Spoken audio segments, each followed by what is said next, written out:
From KETK, you're watching East Texas Live. The following segment is sponsored by Sleep Medicine Institute of Texas. Welcome to East Texas Live. Dr. Gugay with the Sleep Medicine Institute of Texas is back in the studio once again, and he's here to talk about the facts on sleep. How are you doing today? I'm doing great, David. How are you? I'm doing good. So, you know, a lot of people are not morning people. So how do we become a morning person?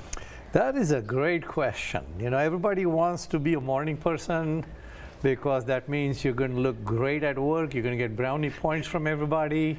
You're going to uplift your whole gang, you know, and then become really productive. But it's not as simple as that, right? There are folks that are, as we know, morning people, and there are some that are night owls, right? And so there's really a lot of different things in a human body going on that defines this particular preference or predilection, if you would like to call it. And it's not very cut and dry as to, okay, I'm going to just go to bed sooner.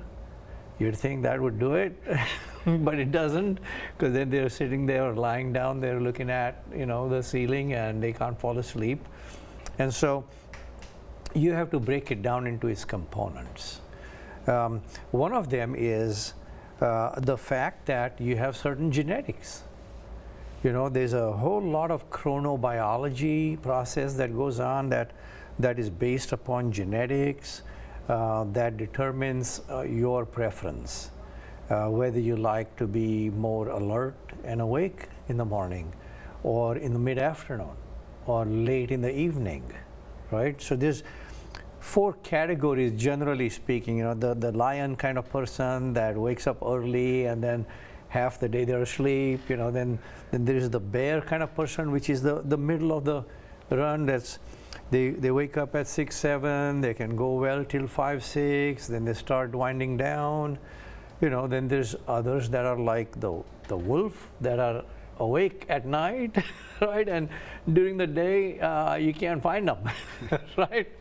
And then there's like a dolphin kind of situation where they're just up and down all night long, all day long. They've got insomnia and other things. And then you throw into this mix the factors that determine the long sleeper or the short sleeper. Yes, sir. So as you can see, it's not that simple.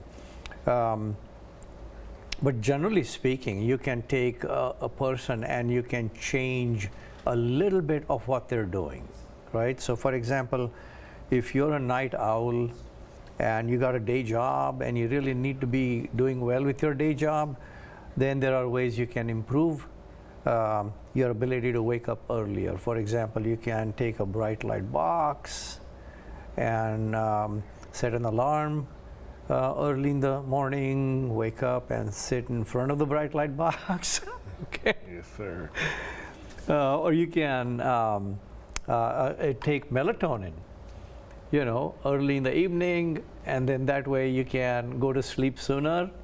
But generally speaking, you have to stick with the plan if you decide to do something, because the first day you change the plan, all that goes out the window. Yes. Right? And then you take sleep disorders and throw those into the mix.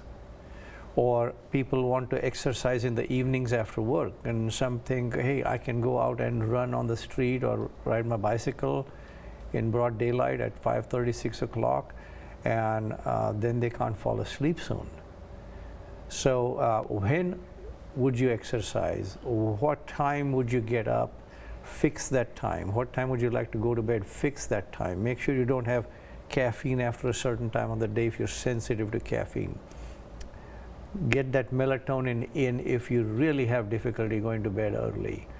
And more importantly, if you have some sleep disorders of some kind, you probably want to go and see a sleep doctor. These were things we were talking about earlier, were mainly behavioral things, but sleep disorders change the whole picture, right? Yes.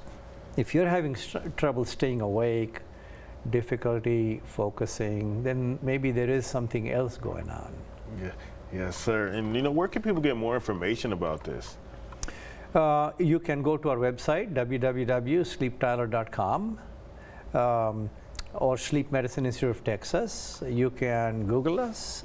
You can call us at our office. We'd be happy to sit down and talk to you if you have some clinical problems.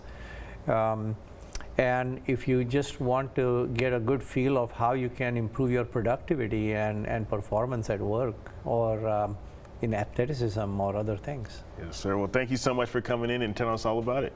It's my pleasure. Yes, Thank sir. you, David. For more information, you can go to the website right here on your screen. The previous segment was sponsored by Sleep Medicine Institute of Texas.